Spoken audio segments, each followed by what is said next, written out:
On May 28, 2026, at approximately 9 p.m. Eastern Time, a rocket named No, It's Necessary stood on Launch Complex 36 at Cape Canaveral Space Force Station in Florida. It was a New Glenn, Blue Origin's largest rocket, their answer to SpaceX's Falcon Heavy.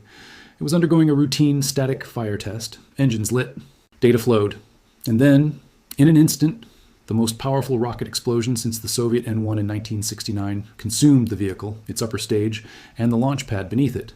The fireball was visible for miles. Windows shook across the Cape. The rocket was gone. The pad was destroyed.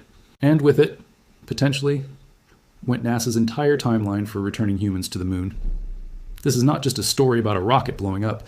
This is a story about what happens when a $20 billion space program depends on a single company, and that company's only launch pad goes up in flames. If you want to understand the real stakes behind space news, not hype, not corporate spin, just verified facts and honest analysis, this is where you belong. Subscribe and turn on notifications. Let's start with what Blue Origin actually is, because despite being founded in 2000, 2 years before SpaceX, Blue Origin has operated largely in secrecy for most of its existence. The company was founded by Jeff Bezos, the Amazon billionaire, with a stated mission of enabling millions of people to live and work in space. For its first 15 years, Blue Origin developed suborbital rockets, most notably New Shepard, a small vehicle designed to carry tourists above the Kármán line and back. Bezos flew on New Shepard himself in July 2021, spending about 10 minutes in space. But the real ambition was always orbital. That's where New Glenn comes in.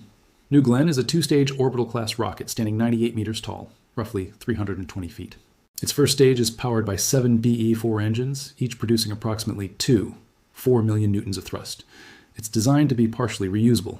The first stage lands on a barge at sea, similar to SpaceX's Falcon 9 boosters. It's named after John Glenn, the first American to orbit Earth. New Glenn's first flight occurred on January 13, 2025. The launch was partially successful. The upper stage reached orbit and deployed its payload, but the first stage failed its landing attempt. Still, it was a milestone. Blue Origin had finally reached orbit. The second flight occurred in March 2026, this time successfully landing the first stage on a drone ship. The third flight launched on April 19, 2026, but its second stage experienced an anomaly and failed to reach its intended orbit. The FAA opened an investigation. While that investigation was still open, Blue Origin was preparing to test the first stage again. The booster, named No, It's Necessary, was placed on Launch Complex 36 for a static fire. And on May 28th, it exploded. What exactly happened? For weeks, Blue Origin said almost nothing publicly. CEO Dave Limp provided updates about debris clearing and pad damage assessments, but the cause remained unknown. On June 30th, over a month after the explosion, Limp stated only that early analysis points to the aft section of the first stage. And then, on August 5th, 2026, 9 days ago, Limp finally revealed the cause. In a post on social media, he wrote, "The anomaly originated at the main oxygen valve on one of the BE-4 engines, which was later confirmed by hardware recovery and inspections. A single valve on one of 7 engines, and it destroyed everything. The explosion was so powerful that Ars Technica's Eric Berger called it the most spectacular rocket explosion since N-1, referencing the catastrophic failures of the Soviet Union's moon rocket in the late 1960s. The blast destroyed the first stage, the attached and fueled second stage, the transporter erector that carried the rocket to the pad, and caused severe damage to Launch Complex 36, Blue Origin's only operational New Glenn launch site. No one was injured, but the hardware loss was absolute. Now here's where this becomes a story about far more than one company's bad day. Blue Origin isn't just building rockets for itself. It's a critical contractor for NASA. In 2023, NASA selected Blue Origin to build the Blue Moon Mark 1 cargo lander, designed to deliver equipment and supplies to the lunar surface, and the Blue Moon Mark 2 crewed lander for the Artemis V mission. Both landers were designed to launch on New Glenn. With New Glenn grounded and Launch Complex 36 destroyed, those missions are in jeopardy. Time magazine reported on the day of the explosion, "Blue Origin explosion will set back NASA's moon mission." The BBC stated, "Blue Origin rocket explosion could damage NASA's moon timetable." NASA Administrator Jared Isaacman personally flew to Cape Canaveral to inspect the damage and later sent an internal email to the NASA workforce stating the incident could potentially affect NASA's Artemis and moon base plans. Consider what that means. The Artemis program, America's plan to return astronauts to the moon for the first time since 1972, already depends on SpaceX's Starship as the human landing system for Artemis III. Blue Origin was supposed to provide an alternative, a second source, a competitive option through Artemis V and beyond.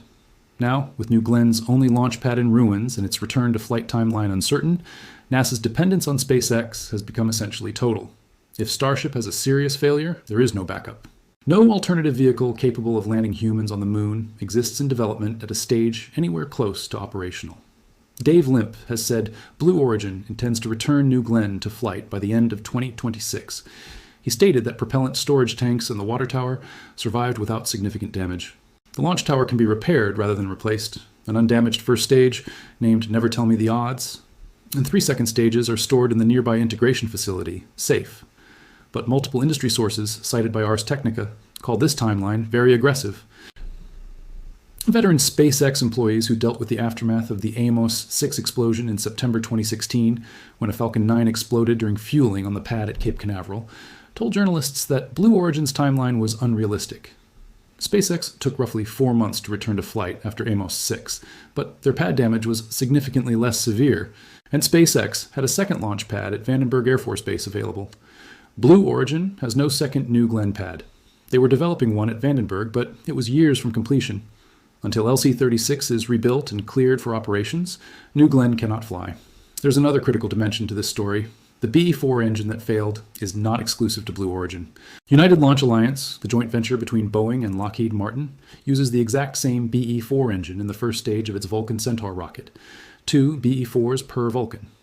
If the valve failure represents a systemic design issue, rather than an isolated manufacturing defect, it could affect Vulcan as well. Vulcan has already been grounded since February 2026 due to an unrelated solid rocket booster anomaly. A BE-4 issue on top of that would extend the grounding indefinitely. Limp said SpaceX style, "We're making small modifications to the valve that can be quickly retrofitted to existing engines. We're manufacturing the updated hardware, which will be ready by the end of this month." That sounds reassuring, but retrofitting a valve is one thing. Proving the fix works in flight conditions is another. The qualification process for engine modifications in spaceflight takes months, sometimes years. Let's zoom out. Let's look at the larger picture. On May 21st, 2026, exactly 1 week before the New Glenn explosion, SpaceX announced the first private crewed mission to Mars. On May 28th, Blue Origin's rocket exploded. The timing was coincidental, but the symbolism was devastating. SpaceX has flown Starship 13 times. They've caught the booster midair. They've survived re-entry. They've deployed satellites. They've relit engines in space. They are actively preparing for Flight 14, which will attempt the first full orbital mission and potentially the first ship catch on the tower.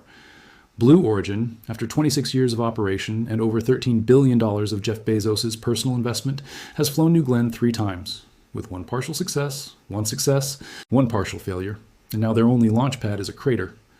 Fortune magazine published an analysis with the headline, "NASA's entire moon exploration program depends on SpaceX for now." That's where we stand. A single company, a single rocket. If Starship fails, there's no plan B. Blue Origin was supposed to be plan B, and plan B just exploded. Here's what I need you to understand about why this matters beyond the space industry. The Artemis program is not just about planting flags on the moon. It's about establishing a permanent presence, the Artemis Base Camp, a habitat near the lunar South Pole where astronauts will live for weeks at a time. It's about demonstrating that humans can sustain themselves beyond Earth. It's a stepping stone to Mars. It's the foundation of everything that comes next in human space exploration. And right now, after May 28th, that foundation sits on one company's shoulders, one rocket type, one pad, one set of decisions. Blue Origin will recover. They have the money, they have the engineers. They have undamaged hardware and storage. But recovery takes time. And time is something NASA's moon program does not have in surplus. The Artemis V crewed lunar landing, using SpaceX's Starship, is already behind its original schedule. Artemis V, which was supposed to use Blue Origin's Blue Moon lander, is now an open question. Every month of delay cascades through the entire architecture. So here's the question I want to leave you with. Should the future of human space exploration depend on any single company? Should there be one rocket, one pad, one path to the moon? Or does this explosion, does the sight of a 320-foot rocket turning into a fireball in Florida prove that redundancy isn't a luxury? That backup systems aren't bureaucratic waste? That the history of spaceflight is the history of things exploding, and the only question that matters is whether you have a second option when they do? Tell me what you think in the comments. Should NASA accelerate development of a third landing option? Should they fund a SpaceX competitor? Or should they put all their resources behind Starship and accept the risk? I read every comment, every single one. If this video changed how you see the space program, and if it made the stakes clear, hit subscribe. Share it with someone who thinks rockets always work. Turn on notifications. The next video is already in production. Thank you for watching. I'll see you in the next one.